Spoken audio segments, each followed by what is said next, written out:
सबको जय भीम, नमो बुद्धाय। अभी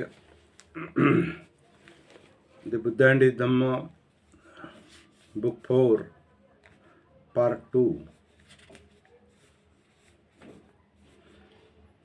how similarities in terminology conceal fundamental differences। इसके अंतर्गत इसका मतलब ये है कि शाब्दिक समानता जो है, अभी जो बंते जी ने जो अनुवाद किया है उसको लेकर बात करेंगे फिर से। How similarities in terminology conceal fundamental differences। शाब्दिक समानता किस प्रकार तात्विक भेद जो है वो छिपाए रखती है।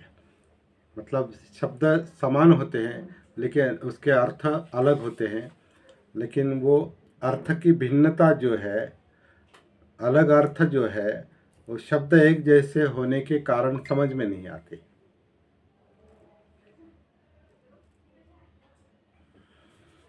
शब्द एक जैसे होने के कारण उसके पीछे जो अर्थ छिपे हैं, उसके पीछे जो तत्व छिपे हैं और उसमें जो अंतर है, अलग अलग शब्द एक ही है लेकिन उसके पीछे जो अलग अलग तत्व है, उसका अर्थ है, मतीतार्थ है, वो छिप जाता है। तो ऐसे कुछ शब्दों के बारे में और शब्दावली के बारे में बाबा साहब इस भाग में, दूसरे भाग में चर्चा कर रहे हैं कि शाब्दिक समानता के शाब्दिक समानता में तात्विक भेद किस तरह छिप जाते हैं। तो 3 शब्द उन्होंने लिए हैं, उस पर 3 सेक्शन बनाए हैं। पहला शब्द और उसका सेक्शन है रीबर्थ का, पुनर्जन्म।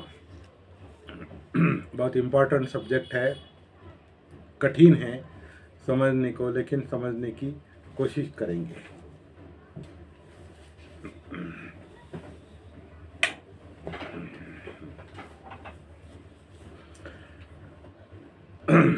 पहला शब्द है रीबर्थ यानी पुनर्जन्म, दूसरा शब्द है कर्म, और तीसरा शब्द है अहिंसा, और चौथा भी शब्द है ट्रांसमाइग्रेशन। अब ये 4 जो शब्द है, इन 4 शब्दों पर हमारे कुछ दिन जाएंगे चर्चा करने में, और इस कंसेप्ट को, इस कठिन कंसेप्ट को हम एक एक करके समझने की कोशिश करेंगे। तो आज का जो पुनर्जन्म के अंतर्गत जो पहला चैप्टर है वो है प्रास्ताविक, प्रिलिमिनरी, ऐसा कहा है उसने।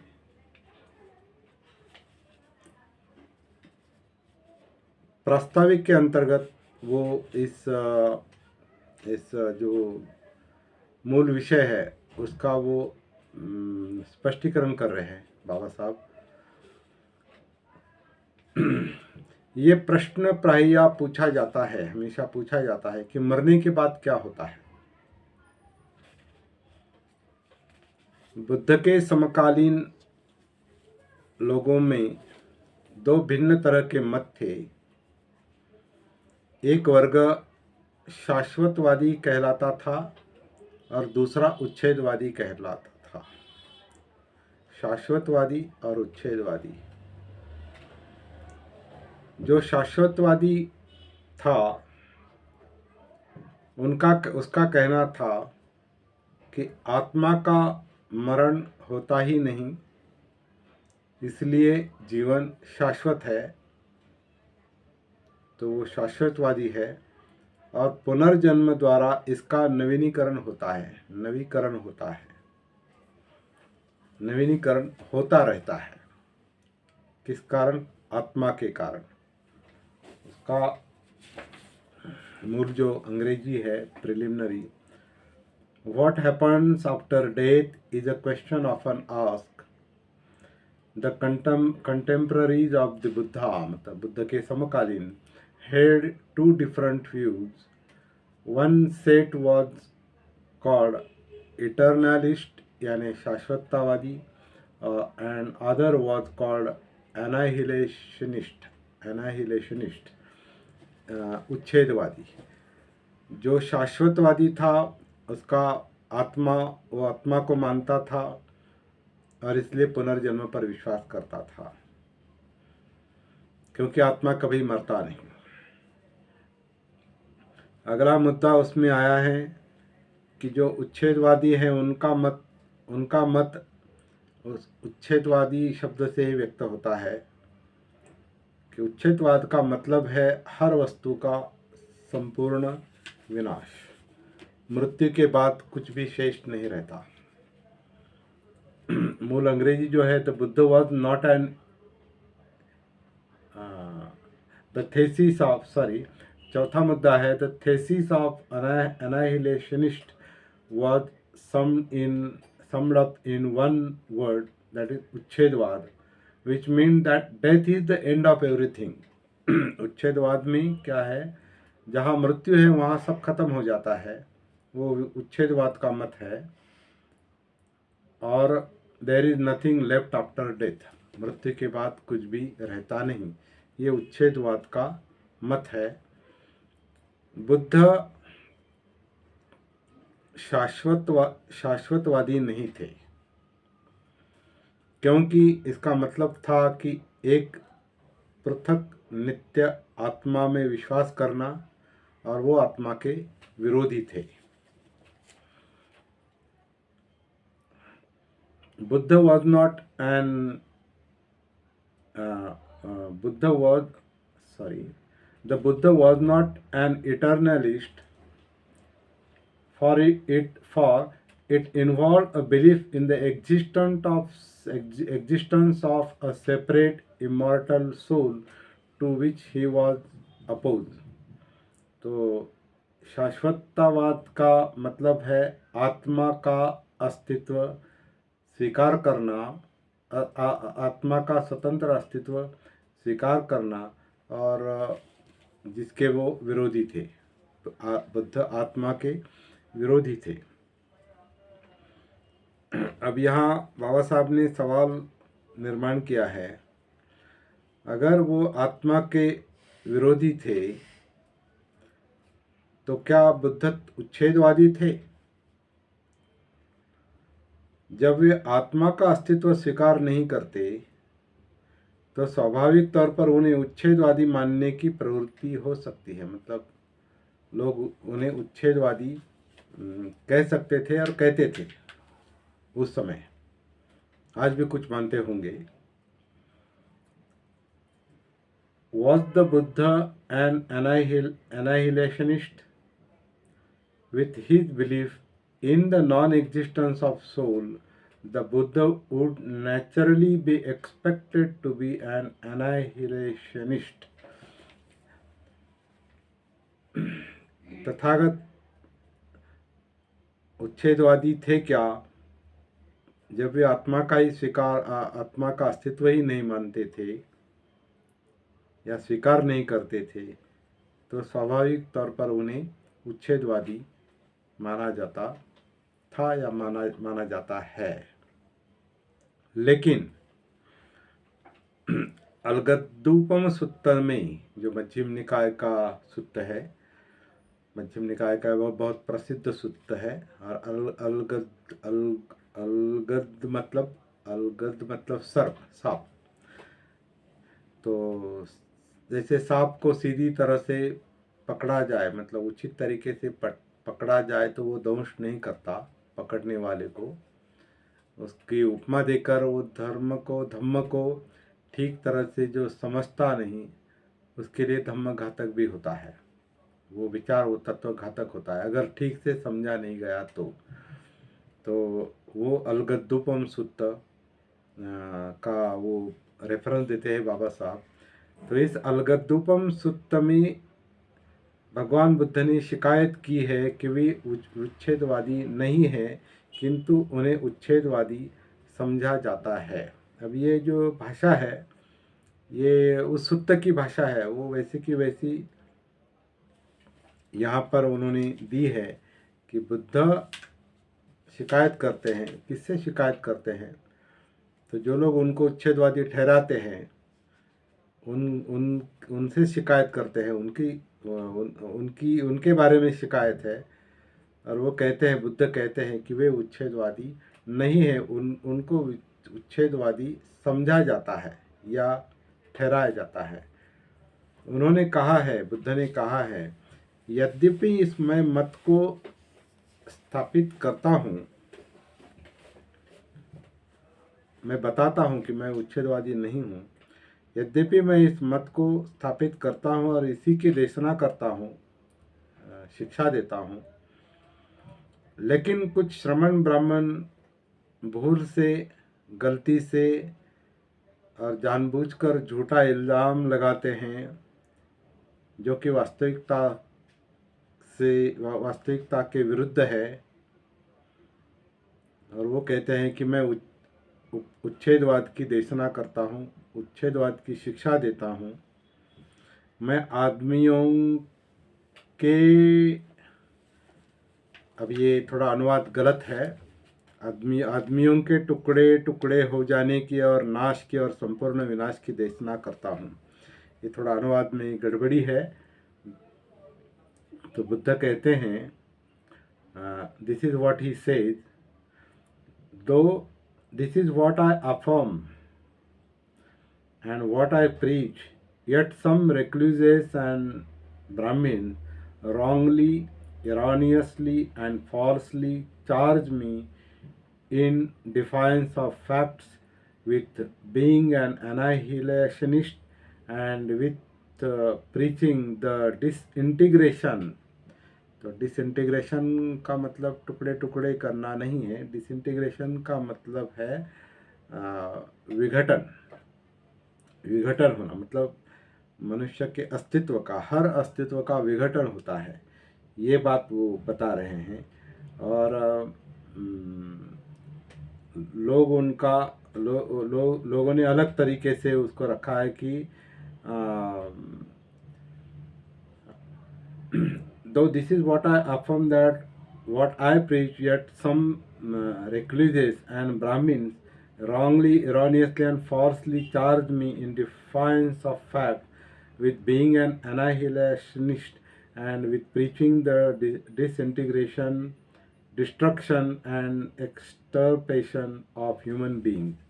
तो मनुष्य का विघटन, मनुष्य मात्र का विघटन, जहाँ टुकड़े टुकड़े किए जाने का शब्द प्रयोग किया है, ऐसा नहीं। मनुष्यों का विघटन होता है, उसका नाश होता है, संपूर्ण विनाश होता है, ऐसा मैं सिखाता हूँ। ऐसा ब्राह्मण और बाकी लोग श्रमण ब्राह्मण प्रचार करते हैं। ये ऐसा मत है जो कि मेरा मत नहीं है, मैं उच्छेदवादी नहीं हूँ। जिस मत का मैं समर्थन नहीं करता, वो गलती से झूठ बोलकर, झूठी तौर पर ऐसे भले लोगों द्वारा मेरे सिर मढ़ा जाता है जो मुझे उच्छेदवादी बनाना चाहते हैं, जानबूझकर मुझे उच्छेदवादी बनाना चाहते हैं। यदि यह कथन यथार्थ है, अगर सत्य है, ऐसा अगर लोग करते हैं, और ऐसे लोगों द्वारा जो बौद्ध धर्म को ब्राह्मणी रंग में रंग देना चाहते थे, बत्ते जी का अनुवाद है, जो बौद्ध धर्म को ब्राह्मणी रंग में रंग देना चाहते थे, तो इस कथन से मन में एक गंभीर दुविधा पैदा हो जाती है। ये कैसे हो सकता है कि बुद्ध, बाबा साहब कहते हैं, ये कैसे हो सकता है? बुद्ध आत्मा को भी नहीं मानते थे और फिर भी वो उच्छेदवादी नहीं हूँ ऐसा भी कहते थे। इससे प्रश्न पैदा होता है कि बुद्ध पुनर्जन्म मानते थे क्या? ये प्रस्तावना दी है, केवल प्रस्तावना है। तो इस चर्चा में एक जो मुख्य बात हम अभी समझ लेंगे कि जहाँ आत्मा है वहाँ पुनर्जन्म है, जहाँ आत्मा का मानना है वहाँ पुनर्जन्म का मानना है, आत्मा का पुनर्जन्म। और जहाँ आत्मा नहीं है वहाँ उच्छेदवाद के मत है, उच्छेदवाद का मत है। तो आत्मा सेंट्रल पॉइंट है, लेकिन बुद्ध आत्मा नहीं मानते थे, लेकिन पुनर्जन्म को मानते थे। पुनर्जन्म किस चीज़ का और किस व्यक्ति का, इस तरह के दो सवाल आगे रखे हैं और उस पर चर्चा करना। अभी हमारे वो बड़ा चैप्टर है, इस पर थोड़ा डिटेल में कल चर्चा करनी पड़ेगी। इस पर स्टेप बाय स्टेप अध्ययन अभ्यास भी करना पड़ेगा। लेकिन मूल बात तो ये है कि आत्मा और पुनर्जन्म का अगर हमारे मन में भी ऐसा कोई सवाल है आत्मा और पुनर्जन्म को लेकर, तो आत्मा का ही पुनर्जन्म होता है, एक मान्यता है आत्मवादी लोगों की। जो सोल आत्मा को मानते हैं वो पुनर्जन्म को मानते हैं, लेकिन बुद्ध पुनर्जन्म सिद्ध करते हैं, लेकिन आत्मा को नहीं मानते। तो ये क्या है, ये समझ लेना बहुत ज़रूरी है। एक बात हम अभी थोड़ा अनुभव के आधार से ये हमें कहना चाहिए कि ये सब समझ लेने के लिए आत्मा हमारे शरीर अपने बारे में भी हम सोच सकते हैं कि अंदर आत्मा है क्या, आत्मा नाम की कुछ चीज़ दिखाई देती है क्या, अनुभव होता है क्या। अगर वो महसूस होती है तो फिर पुनर्जन्म का वगैरह सवाल आता है। या आत्मा नहीं मानते हैं तो क्या मानते हैं, ये भी हमारे लिए, क्योंकि ये सारे मुद्दे जो है ये केवल पढ़ने के लिए नहीं है, ये विचार करने के लिए है। और हम तो कहते हैं कि ये केवल विचार करने के लिए नहीं, ये कुछ अनुभव करने के भी मुद्दे हैं। अभी एक एक स्टेप हमें थोड़ा आगे जाने की ज़रूरत है। केवल पढ़ना उसमें कोई बड़ी बात नहीं है, कोई भी पढ़ सकता है। आत्मा, पुनर्जन्म, इसके बारे में इन शब्द तो परिचित है। वही बाबा साहब कहते हैं कि शब्द है, शब्द यहाँ भी मतलब आत्मा सभी तरफ माना जाता है। सोल, आत्मा, रूह जो है वो सभी तरफ आत्मा शब्द आता है, और बुद्ध अनात्मा कहते हैं। पुनर्जन्म शब्द सभी तरफ आता है, रीबर्थ। फिर बुद्ध पुनर्जन्म मानते थे क्या, या पुनर्जन्म का अनुभव उन्होंने किया क्या? तो यहाँ बाबा साहब ने उत्तर दिया है और ग्रंथों में भी आया है, हाँ वो पुनर्जन्म मानते थे, या पुनर्जन्म का उन्होंने अनुभव बताया है, जो कोई भी है वो।